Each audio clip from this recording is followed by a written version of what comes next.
महाकुंभ से वायरल हुई मोनालिसा अब फिल्मों में उनका डेब्यू हो गया है। उन्होंने अपनी फिल्म का अनाउंसमेंट खुद ही किया है। देखिए, महाकुंभ में पहुंची थी और अपनी खूबसूरती की वजह से मोनालिसा लाइमलाइट में आई, जिसके बाद अ, वो इतनी ज़्यादा वायरल हुई सोशल मीडिया पर कि अब फिल्मों का रास्ता भी उनके लिए साफ हो गया। लेकिन इसी बीच एक विवाद भी सामने आया है उनकी फिल्म को लेकर, जिसको कहा जा रहा है द मणिपुर डायरी। जो फिल्म है जिसमें मोनालिसा काम कर रही हैं, उसको लेकर वसीम रिजवी ने एक खुलासा किया है। उन्होंने एक इंटरव्यू में बातचीत करते हुए कहा और डायरेक्टर सनोज मिश्रा पर कई गंभीर आरोप लगाए हैं। उन्होंने कहा कि द मणिपुर डायरी कभी रिलीज ही नहीं होगी और सनोज मिश्रा पर भी उन्होंने कई आरोप लगाए हैं कि ये जो इंसान है, ये कई प्रोड्यूसर्स के पैसे खा चुका है। अब इस पर कोई भी पैसे लगाने के लिए तैयार नहीं है।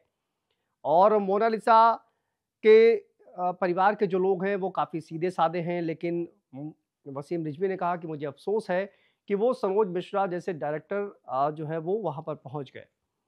तो अब सवाल ये खड़ा हो रहा है कि क्या सनोज मिश्रा की जो फ़िल्म है वो रिलीज़ रिलीज़ होगी कि नहीं होगी?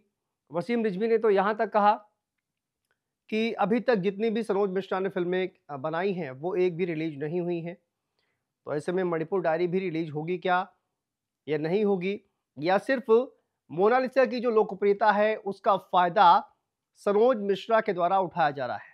सवाल ये खड़ा होता है। कई गंभीर आरोप वसीम रिजवी की तरफ से लगाए हैं, जिसका पलटवार सनोज मिश्रा ने भी किया है। सनोज मिश्रा ने कहा कि आप लोग अफवाहों पर बिल्कुल ध्यान ना दें। एक ऐसा शख्स जिसका मैं नाम लेना भी पसंद नहीं करता हूं, उसका नाम लेना भी गुनाह है। वो कभी अपने आप को हिंदू कहता है, कभी मुस्लिम कहता है, कभी 3,000 रुपए बांटता है। इसलिए कर रहा है क्योंकि लोग उसको जाने और उसको राज्यसभा भेज दें। वसीम रिजवी को लेकर सनोज मिश्रा ने कहा है और उन्होंने कहा कि जिस आदमी पर खुद ही इतने गंभीर आरोप लग रहे हों, वो मुझ पर क्या ही आरोप लगाएगा। लेकिन आप लोग अफ़वाहों पर ध्यान ना दें और मैं ये फ़िल्म बना रहा हूँ, उन्होंने कहा।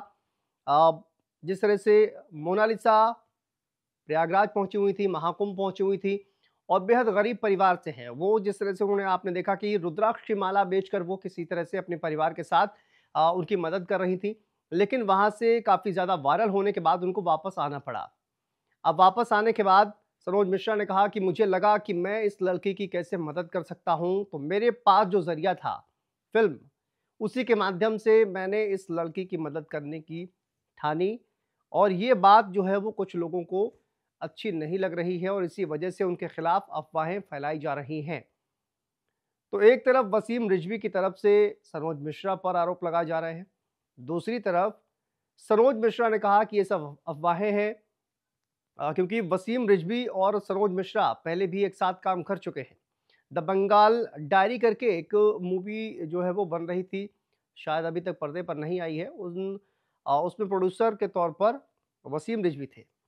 तो वो मूवी भी रिलीज़ नहीं हुई है और इसी को लेकर शायद वसीम रिजवी का कहना है कि वो अ, जानते हैं कि सनोज मिश्रा किस तरह के डायरेक्टर हैं, उनकी बनाई हुई फ़िल्म आज तक रिलीज़ नहीं हुई है। तो जितेंद्र नारायण त्यागी और वसीम रिजवी लगातार सनोज मिश्रा पर हमलावर हैं, आरोप लगा रहे हैं। लेकिन इन सबके बीच आरोप प्रत्यारोप तो चल रहा है, लेकिन सवाल ये है कि क्या इन सबके बीच मोनालिसा का मिसयूज़ किया जा रहा है, उसकी पॉपुलैरिटी का, उसकी मासूमियत का फ़ायदा उठाया जा रहा है? जिस तरह से सोशल मीडिया पर वो रातों-रात वायरल हुई है, तो क्या इसी लोकप्रियता को भुनाने की कोशिश की जा रही है? आपको क्या लगता है? कमेंट बॉक्स में ज़रूर बताएँ।